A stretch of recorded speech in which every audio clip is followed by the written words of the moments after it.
কলকাতা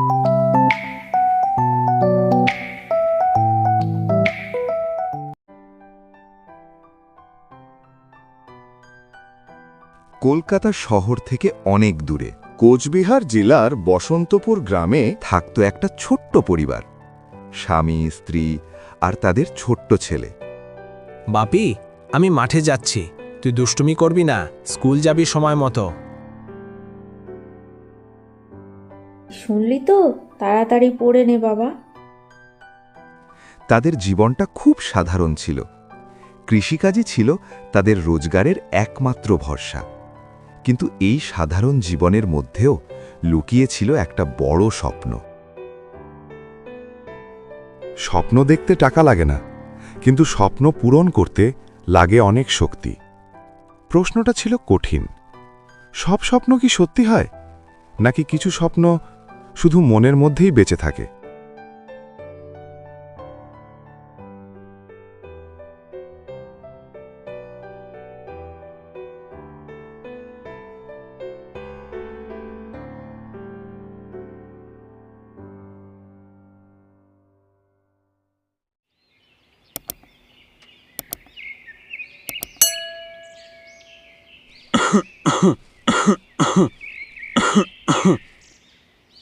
উফ, তোমার কি ঠান্ডা লেগেছে? এত কাশছো যখন, চলো একটু ডাক্তার ও দেখিয়ে নিয়ে নেবে। ভেবো না, দাও খেতে দাও।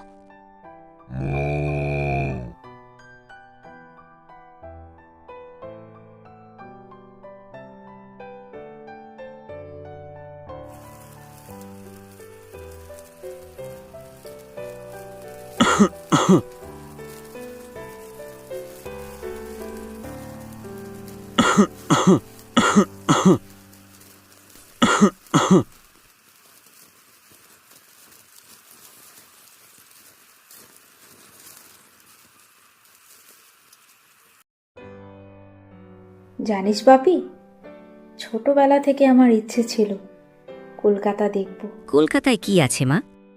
শুনেছি আলোয় ভরা এক শহর, কালীঘাট, গঙ্গা নদী, জাদুঘর, হাওড়া ব্রিজ, চিড়িয়াখানা, আরো কত কি। এত কিছু? আমার সোনা ছেলে, চল খাবি। আমি তোমাকে নিয়ে যাব মা। বাপির মা, আমাকে জল দাও, একটু জল। আরে আরে, কি হলো? দাঁড়াও, আমি এক্ষুনি জল আনছি। বাবা, তোর মাকে দেখিস, দেখিস। কি হলো? ওঠো, কি সর্বনাশ হলো! খুব সাধারণ একটা দিন, হঠাৎ সব বদলে গেল। বাবা আর উঠে দাঁড়াতে পারল না। একটা মৃত্যুই একটা পরিবারের পুরো পৃথিবী বদলে দিল। এরপর থেকে মা একাই সব সামলাতে লাগল। দিনে কাজ, রাতে সেলাই, আর ফাঁকে ফাঁকে ছেলের পড়াশোনা। সে ক্লান্ত হতো, কিন্তু ভাঙত না, কারণ তার সামনে ছিল একটা ভবিষ্যৎ। স্কুলে ছেলেটাকে অনেক কথা শুনতে হয়েছে। ওর বাবা নেই। সে কাঁদেনি, কারণ বাড়িতে ফিরে মা বলেছিল, পড়াশোনাই তোর সবচেয়ে বড় উত্তর। সেদিন ছেলেটা মনে মনে প্রতিজ্ঞা করেছিল, সে শুধু নিজের জন্য নয়, মায়ের স্বপ্নের জন্য মানুষ হবে। দিন যায়, রাত যায়, সুজাতা নীরব স্বভাব কিছুতে। সে যেন বেঁচে আছে শুধু তার বাপির মুখের দিকে তাকিয়ে।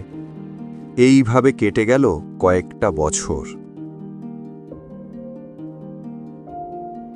একা জীবনটা যেন তাকে দিলে খেতে চাইছে প্রতি মুহূর্তে, কিন্তু সে নির্বাক।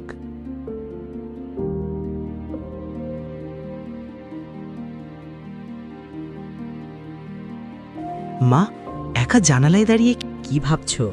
চলো ঘুমিয়ে পড়ো, অনেক রাত হলো।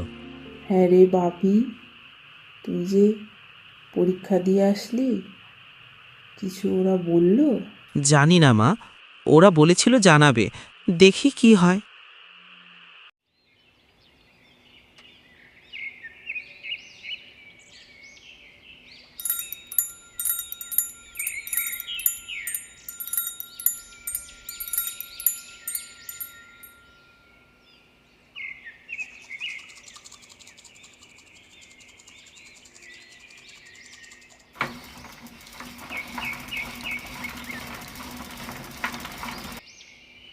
সন্দীপ কুণ্ডু, চিঠি আছে, নিয়ে যান। সন্দীপ কুণ্ডু।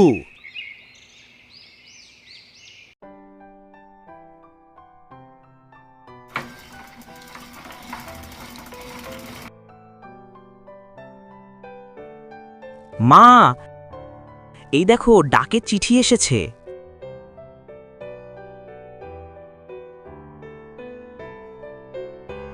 ওরা আমাকে কলকাতা ডেকেছে। বাবা, তোমার কথা রেখেছি।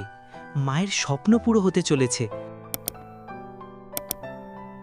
আচ্ছা বাপি, আমরা যে হঠাৎ কাল যাব, কোথায় থাকবো ওখানে? অফিস থেকেই সব দেবে মা, তুমি শুধু চলো আমার সাথে। ও, তাহলে চল, ব্যাগপত্র গোছাতে হবে, আবার ভোর ভোর উঠতে হবে। তুই শুয়ে পড় বাবা, এবার আমি যাই।